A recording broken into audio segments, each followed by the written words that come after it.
أعوذ بالله من الشيطان الرجيم بسم الله الرحمن الرحيم الحمد لله رب العالمين والصلاة والسلام على سيدنا محمد وآله وصحبه أجمعين أما بعد فقد قال الله تعالى في القرآن العظيم وفي محكم التنزيل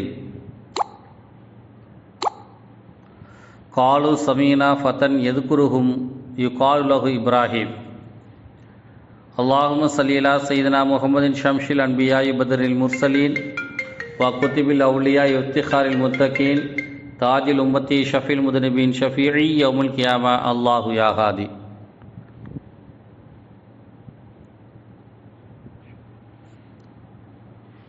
புகழனைத்தும் அல்லாஹ் ஒருவனுக்கே உரித்தானது. கண்மணி நாயகம் ரசூலுல்லாஹி ஸல்லல்லாஹு அலைஹி வஸல்லம் அவர்கள் மீதும் அவர்களுடைய குடும்பத்தார்கள், சஹாபாக்கள், இமாம்கள், தாபீன்கள், வலிமார்கள், நமது ஊரில் வாழ்ந்து மறைந்த முன்னோர்கள் அனைவர் மீதும் அல்லாஹ்வின் புறத்திலிருந்து சாந்தியும் சமாதானம் என்றென்றும் உண்டாகட்டுமாக. எல்லாம் அல்லாஹு ஜல்லஷானஹு வ தஆலா இந்த ரமலான் மாதத்தின் இன்றைய நாளில் தன் புறத்திலிருந்து இறக்கி கொண்டிருக்கக்கூடிய அனைத்து வகையான நிர்பாக்கியங்களையும் நம் அனைவருக்கும் தந்தருள்வானாக. இன்றைய நாளில் தன் புறத்திலிருந்து இந்த பூமியில் இறக்கி கொண்டிருக்கக்கூடிய அனைத்து வகையான பலா முசீபத்துகள் அனைத்திலிருந்தும் அல்லாஹ் தஆலா நம் அனைவரையும் பாதுகாத்தருள்வானாக. உலகம் முழுவதும் பரவி கொண்டிருக்கக்கூடிய இந்த கொரோனா நோய் தொற்றிலிருந்து நம்மையும் நம்முடைய குடும்பத்தார்களையும் அல்லாஹ் தஆலா பாதுகாத்தருள்வானாக. இந்த கொரோனா நோய் கிருமியை அல்லாஹ் தஆலா உலகம் முழுவதிலும் இருந்து முழுமையாக அகற்றிடுவானாக. மீண்டும் மீண்டும் ஹஜ் உம்ரா செய்யக்கூடிய நசீபை அல்லாஹ் தஆலா நமக்கும் நம்முடைய சந்ததிகள் அனைவருக்கும் தந்தருள்வானாக. அன்பார்ந்த அல்லாஹுவின் நல்லடியார்களே,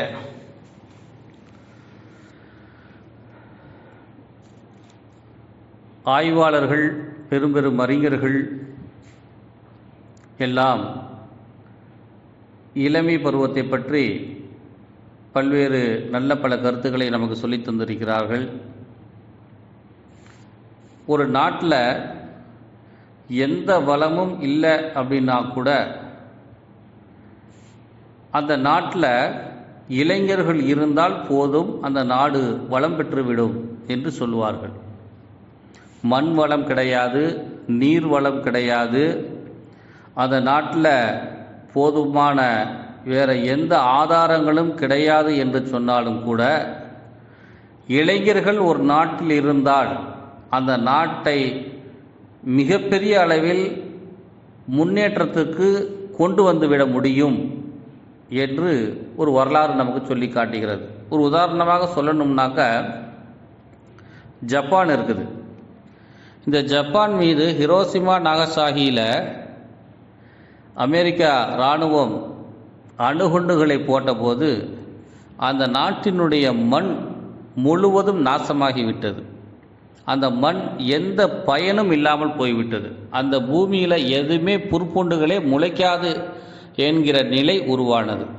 அந்த ஊரினுடைய காற்று மாசுபட்டு விட்டது, அந்த ஊரினுடைய தண்ணீர் மாசுபட்டு விட்டது.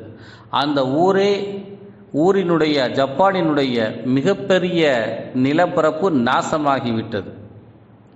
ஆனால் அந்த ஊரில் உயிரோடு வாழ்ந்து கொண்டிருந்த அந்த இளைஞர்கள்தான், நாம் இனி மண்ணை நம்பி பிளப்பு நடத்த முடியாது, காற்றை நம்பி நாம் பிளப்பு நடத்த முடியாது, தண்ணீரை நம்பி நாம் பிளப்பு நடத்த முடியாது, நாம் நம்மை நம்பி தான் பிளப்பு நடத்த வேண்டும் என்ற சிந்தனைக்கு ஆளாகி அவர்கள் இந்த நவீன கருவிகளை கண்டுபிடிக்கக்கூடிய வழிகளில் தம்மை அவர்கள் பெரும்பகுதி நேரத்தை செலவழித்தார்கள். இன்று எலக்ட்ரானிக் எந்த ஒரு பொருளை நீங்கள் எடுத்தாலும் மேட் இன் ஜப்பான் என்று நாம் பார்க்கிறோமே, அவர்கள் அந்த இளைஞர்கள் மிகப்பெரிய அளவில் அதில் நேரத்தை செலவிட்டு தங்களுடைய பொருளாதாரத்தை அவர்கள் பெருக்கிக் கொண்டார்கள். தங்களுடைய நாட்டை மிகப்பெரிய வல்லரசு நாடு என்கிற அளவிற்கு அவர்கள் உயர்த்தி இருக்கிறார்கள் என்று சொன்னால் அந்த இளைஞர்களுடைய உழைப்பு மட்டும்தான்.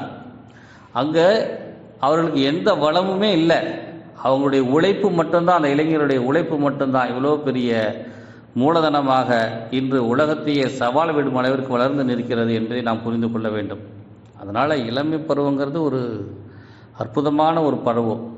இளைஞர்கள் தம்முடைய நேரத்தை, தங்களுடைய காலங்களை, தம்முடைய செல்வத்தை எந்த வகையிலெல்லாம் செலவழிக்க வேண்டும் என்று அவர்கள் யோசித்து செயல்பட வேண்டும். திருக்குர்ஆனில் அல்லாஹு ஜல்ல ஷானஹு தஆலா நபி இப்ராஹிம் அலைஹிஸ்ஸலாம் அவர்களை பற்றி சொல்லுவான். இப்ராஹிம் அலைஹிஸ்ஸலாம் அவர்கள் இளமையில் இருக்கும் பொழுது தன்னுடைய ஊரில் ஒரு மிகப்பெரிய திருவிழா நடந்தது. அந்த திருவிழாவுக்கு எல்லாருமே ஊரை விட்டு வெளியே போய் ஒரு கோவிலில் கும்பாபிஷேகம் செய்து கொண்டு அவர்கள் வழிபாடுகள் செய்து கொண்டிருந்தார்கள். இப்ராஹிம் அலைஹிஸ்ஸலாம் அவர்கள் மட்டும் போகலை, ஊருக்குள்ளேயே இருந்தாங்க. இப்ராஹிம் அலைஹிஸ்ஸலாம் அவர்கள் என்ன செய்தார்கள், மக்கள் எல்லாம் ஊரை விட்டு வெளியே போன பிறகு இப்ராஹிம் அலைஹிஸ்ஸலாம் அவர்கள் அந்த ஊரில் இருந்த கோவிலுக்குள் சென்று அங்கிருந்த எல்லா சிலைகளையும் உடைத்துவிட்டு, எல்லா சிலைகளுடைய தலைகளையும் துண்டித்துவிட்டு ஒரு பெரிய கோடாரியை கொண்டு சென்று அங்கிருந்த மெயின் சிலையில் கழுத்தில் மாட்டி விட்டுட்டு வந்துட்டாங்க. அவர்களெல்லாம் வெளியில் போய் கும்பிட்டுட்டு ஊருக்குள்ளே அந்த கோவிலுக்குள்ளே போய் பார்க்குறாங்க. அந்த கோவில் எல்லாம் சின்ன பின்னமாகி கிடக்குது. இதை யார் செஞ்சிருப்பா என்று எல்லாரும் ஆலோசிக்கிறார்கள். அப்போ காலு சமீனா ஃபதன் எதுக்குருகும் யுகாலோஹு இப்ராஹிம்.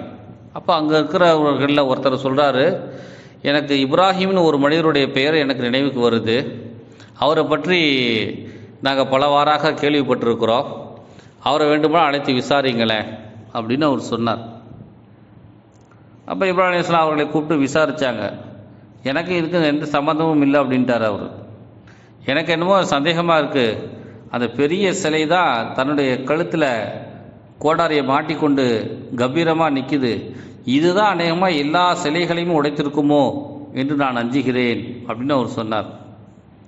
அப்போ அங்கேருந்து அத்தனை பேருமே கோரஸாக ஒரே வார்த்தை தான் சொன்னாங்க, அட பைத்தியக்காரா, சிலை எப்படா போய் உடைக்கும் அப்படின்னு எல்லாருமே கேட்டாங்க.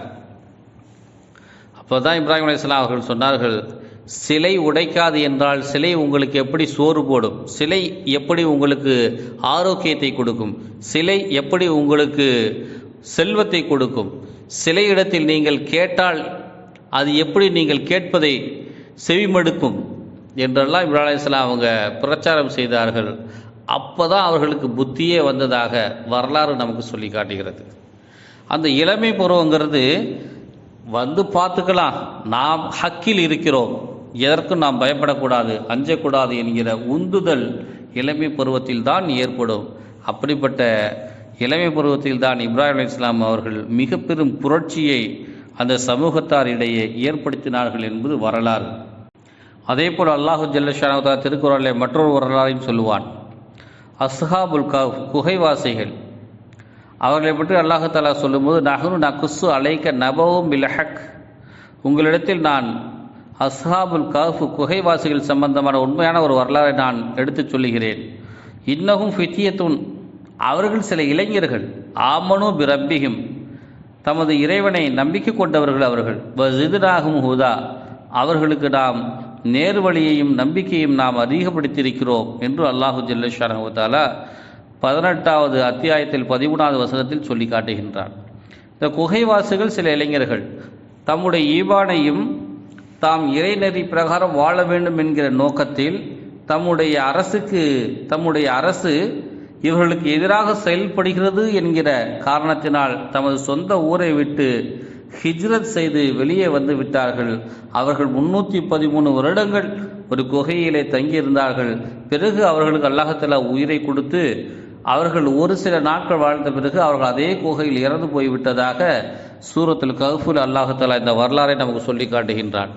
அந்த இளைஞர்கள் நேர்மையாக நியாயமாக வாழ வேண்டும் என்று ஆசைப்பட்ட அந்த இளைஞர்களை பற்றிய ஒரு வரலாறை அல்லாஹ் தஆலா திருக்குர்ஆனில் சொல்லி காட்டுறான்.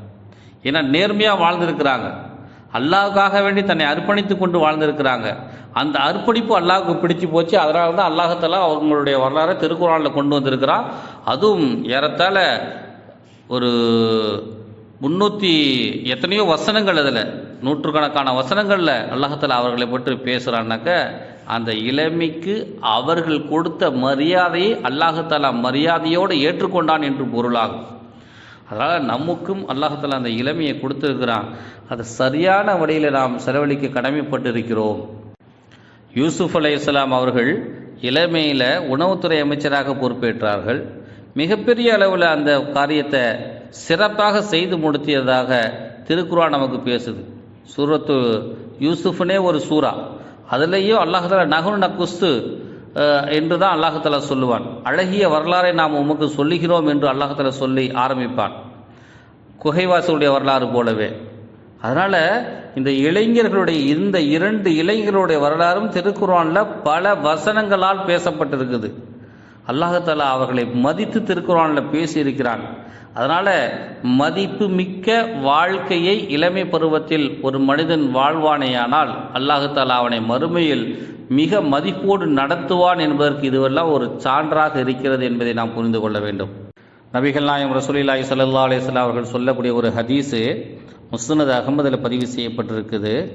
5 விஷயங்கள் வரும் முன், 5 விஷயங்கள் உங்களுக்கு ஏற்படும் முன் அதை நீங்கள் சரியான முறையில் பயன்படுத்தி கொள்ள வேண்டும் என்று பெருமானார் ஸல்லல்லாஹு அலைஹி வஸல்லம் அவங்க நமக்கு சொல்கிறாங்க.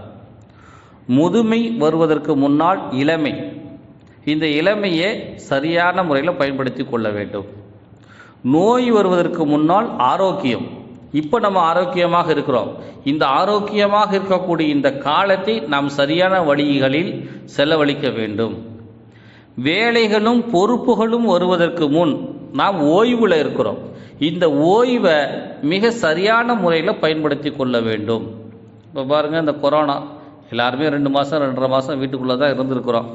இந்த 2 மாதம் 2.5 மாதத்தில் யார் யார் சரியான வேலைகளை செஞ்சுருக்காங்க, யார் யார் இந்த நேரங்களில் ஃபோன் பேசிக்கிட்டு ஃபோன் பார்த்துக்கிட்டு அப்படியே டிவியை பார்த்துக்கிட்டு வீட்டில் மனைவி பிள்ளைகளோட சண்டையை போட்டுக்கிட்டு அப்படியே ஜாலியாகவே யார் கழிச்சிருக்கிறாங்க அப்படிங்கிறத நீங்களாம் கொஞ்சம் யோசனை பண்ணி பாருங்கள்.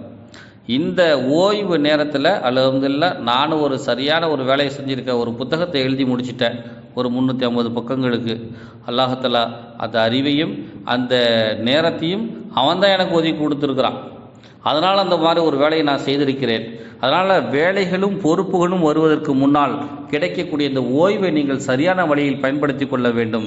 அதேபோல் மரணம் வருவதற்கு முன்னால் உங்களுக்கு கிடைத்திருக்கக்கூடிய இந்த வாழ்க்கையை நீங்கள் சரியான வழிகளில் பயன்படுத்தி கொள்ள வேண்டும். வறுமை வருவதற்கு முன்னால் உங்களுக்கு இப்போ இருக்கக்கூடிய அந்த செல்வத்தை சரியான வழியில் நீங்கள் செலவழிக்க வேண்டும். 5 முதுமை, நோய், வேலை, மரணம், வறுமை இவைகள் வருவதற்கு முன்னால் இளமையையும் ஆரோக்கியத்தையும் ஓய்வையும் வாழ்க்கையும் செல்வத்தையும் சரியான முறையில் பயன்படுத்தி கொள்ள வேண்டும் என்று நபிகள் நாயகம் ரசூலுல்லாஹி ஸல்லல்லாஹு அலைஹி வஸல்லம் அவர்கள் நமக்கு சொல்லித் தருகிறார்கள். இன்று நீங்களும் நானும் இஸ்லாமியர்களாக வாழ்ந்து கொண்டிருக்கிறோம். அல்ஹம்துலில்லாஹ் 1442 வருடங்கள் ஆகிவிட்டது இஸ்லாம் நம்மிடத்தில் வந்து சேர்ந்து. இன்றைக்கி இந்த இஸ்லாம் 1442 வருடங்களாக நம்ம ஊருக்கு இது கடந்து வந்திருக்குது. அரபு நாட்டிலிருந்து பெரிய வரைக்கும் இந்த இஸ்லாம் வந்து சேர்ந்துருக்குதுன்னா இதில் உழைத்த உழைப்பாளர்கள் வந்து கொஞ்சம் நஞ்சம் பேர் அல்ல, அதிகமானவர்கள் கடுமையாக உழைத்திருக்கிறார்கள். அதுவும் நபிகள் நாயகம் ரசூலுல்லாஹி ஸல்லல்லாஹு அலைஹி வஸல்லம் அவர்களோடு வாழ்ந்த சஹாபாக்கள் மிக மிக அதிகமாக உழைத்திருக்கிறார்கள். அதிலும் பெருமானாரோடு இருந்த இளைஞர்களுடைய உழைப்பு மிக அலாதியானது, மிக அதிகமானது. அப்துல்லாஹ் இப்னு மஸ்ஊத் ரலியல்லாஹு தஆலா அன்ஹு, சயீத் இப்னு சய்யித் ரலியல்லாஹு தஆலா அன்ஹு, அப்துர் ரஹ்மான் இப்னு அவுஃப் ரலியல்லாஹு தஆலா அன்ஹு, பிலால் இப்னு ரபாஹா ரலியல்லாஹு தஆலா அன்ஹு, முஸ்அப் இப்னு உமைர் ரலியல்லாஹு தஆலா அன்ஹு போன்ற இளைஞர்கள் எல்லாம் இந்த இஸ்லாமிய அழைப்பு பணியை மிகவும் செவ்வையாக செய்தார்கள், மிகவும் செவ்வையாக செய்தார்கள், மிகவும் அதிகமாக செய்தார்கள். அந்த அவர்கள் செய்த அந்த பிரச்சாரத்தின் காரணமாக தான், அவர்கள் செய்த அந்த பிரச்சாரத்தின் காரணமாக தான் இஸ்லாம் இன்று நமது ஊர் வரை வந்து சேர்ந்திருக்கிறது என்று சொன்னால் அது மிகையாக ஆகாது. இந்த சஹாபாக்கள் எல்லாம் சிரியா, எகிப்து, ஈராக்கு, வட ஆப்பிரிக்கா, மத்திய ஆசியா, பாரசீக ரோம பேரரசுகள் போன்ற பல்வேறு பகுதிகளுக்கு சென்று இஸ்லாமிய பிரச்சாரத்தை அவர்கள் தொடர்ந்து செய்து வந்ததின் காரணமாக தான் இன்று நமக்கு இஸ்லாம் மிக எளிய முறையில் மிக விளக்கமாக நம்முடைய கரங்களுக்கு வந்து சேர்ந்து இருக்கிறது என்பதை நாம் புரிந்து கொள்ள வேண்டும். எனவே நம்மக்கிட்ட இந்த இளமை பருவங்கிறது இருக்குது. அந்த இளமை பருவத்தை வச்சு நாம் ஏதாவது ஒன்று சாதிக்கணும். நான் என் இளமையில் இந்த காரியத்தை நான் சாதித்தேன் அப்படின்னு சொல்லுகிற அளவுக்கு நீங்கள் ஏதாவது ஒரு காரியத்தை சாதிக்க வேண்டும். நீங்கள் சாதிக்க பிறந்தவர்கள், உங்களால் அது முடியும் என்கிற நம்பிக்கையை உங்களுக்குள் நீங்கள் வளர்த்து கொள்ளுங்கள். அதேபோல் வட ஆப்பிரிக்கா நாட்டை வெற்றி கொண்ட உகபா பின் நாஃபி ரஹமத்துல்லாஹி அலைஹி அவர்கள் வெறும் 18 வயது இளைஞர், ஒரு படையினுடைய தளபதி. இவர் அந்த நாட்டை ஒரே நாளில் வெற்றி கொண்டார். தன்னுடைய அந்த படைகளை அழைத்து சென்று ஒரே நாளில் அவர் வெற்றி கொண்டார். அவர் அந்த வெற்றி கொண்ட பிறகு அந்த வட ஆப்பிரிக்காவை கடந்து ஏதாவது நாடுகள் இருக்குமான்னு சொல்லி தேடிக்கிட்டு போகிறார். போகிற வழியில் அட்லாண்டிக் பெருங்கடல் முன்னால் நிற்குது. அந்த அட்லாண்டிக் பெருங்கடல் தான் அவருக்கு தடையாக நிற்குது. அவர் அந்த கடலை கடந்து செல்ல முடியவில்லை. அப்போ அவர் அந்த கடல் கரையில் நின்று கொண்டு 18 வயது அந்த இளைஞர் அவர் சொல்கிறாரு, இறைவா நீ தான் எனக்கு சாட்சி, இந்த கடல் மட்டும் இங்கு இல்லை என்றால் இதையும் தாண்டி நான் சென்று இஸ்லாத்தை ஈமானை எடுத்துரைத்திருப்பேன். இந்த கடல் எனக்கு தடையாக இருக்கிறது, இறைவா என்னுடைய கடமையை நான் சரியாகவே செய்திருக்கிறேன் என்று அந்த இளைஞர், 18 வயசு இளைஞர், அவ்வளோ பெரிய ஒரு சாதனையை செஞ்சிருக்கிறார். அதே போல் ஸ்பெயினை வெற்றி கொண்ட தாரிக் பின் ஜியாத் ரஹமத்துல்லாஹி அலைஹி அவங்க சின்ன வயசுக்காரர், அவரெல்லாம் சின்ன வயசுக்காரர். அதே போல் நம்ம இந்தியாவினுடைய சிந்து நகர பகுதிகளை வெற்றி கொண்ட முகமது பின் காசிம் சின்ன வயசுக்காரர். அவர்களெல்லாம் இந்த நாட்டையே ஆண்டதாக வரலாறு நமக்கு சொல்லி காட்டுகிறது. இப்படிப்பட்ட ஒரு வரலாற்றுக்கு உரியவர்களாக நாம் மாற வேண்டும் என்பதை புரிந்து கொள்ள வேண்டும். 1948களுக்கும் 1970களுக்கும் இடையே பலஸ்தீனில் யூதர்கள் அதிகமாக குடியேறிக்கொண்டே இருந்தார்கள். அந்த காலகட்டத்தில் இஹ்வானுல் முஸ்லிமீன் என்ற இஸ்லாமிய படை, அந்த படையினர் யூதர்களை கொரில்லா முறையில் தாக்கி கொண்டு யூதர்களை அழித்து கொண்டிருந்தார்கள். அது இந்த இஹ்வானுல் முஸ்லிமீன் படையை யூதர்களால் ஒன்றுமே செய்ய முடியல. யூதர்கள் மிகப்பெரிய அளவில் ஆயுதங்களை வச்சிருக்கிறாங்க, பயங்கரமான ஆயுதங்களை வச்சிருக்கிறாங்க. எண்ணிக்கையிலையும் அவங்க அதிகமான இராணுவத்தினர் கொண்டவர்களாக இருக்கிறாங்க. இருந்தாலும் குறைந்த எண்ணிக்கையில் இருக்கக்கூடிய குறைவான தளவாடங்களை வைத்திருக்கக்கூடிய போர் ஆயுதங்களை வைத்திருக்கக்கூடிய இஹ்வானுல் முஸ்லிமீன்களை பார்த்து இஸ்ரேல் இராணுவம் மிகவும் அஞ்சி நடுங்கியதாக பல்வேறு வரலாறுகளை நமக்கு சொல்லுவார்கள். இஹ்வான் முஸ்லிமீன் இயக்கத்தை சார்ந்த ஒரு இளைஞர் யூதர்களால் கைது செய்யப்பட்டு சிறையில் அடைக்கப்பட்டு கிடக்கிறார். அப்போ சிறையில் இருக்கும் பொழுது அவரை பாதுகாப்பதற்காக வேண்டி சில சிறை அதிகாரிகள் அங்கே இளைஞர்கள் இருக்கிறார்கள்.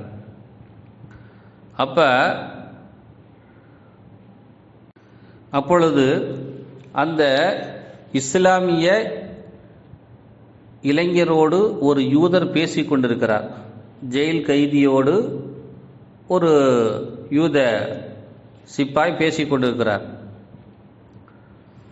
அப்போ அந்த யூதர் சொல்கிறாரு, நாங்கள் உலகத்தில் யாருக்குமே பயப்பட மாட்டோம். நாங்கள் பயப்படுவதாக இருந்தால் இந்த இஹ்வான் முஸ்லிமீன்களை பார்த்து மட்டும்தான் நாங்கள் பயப்படுவோம். ஏன்னா நாங்கள் உலகின் பல்வேறு பகுதிகளில் பிரிந்து வாழ்ந்து கொண்டிருந்தோம், பல நாடுகளில் வாழ்ந்துக்கிட்டு இருந்தோம். இங்கே இஸ்ரேலுக்கு வந்துட்டாக்க நிம்மதியாக வாழலாம் என்கிற எண்ணத்தோடு தான் நாங்கள் எல்லாருமே இங்கே வந்திருக்கிறோம். வாழ வேண்டும் என்கிற எண்ணத்தோடு நாங்கள் இஸ்ரேலுக்கு வந்திருக்கிறோம்.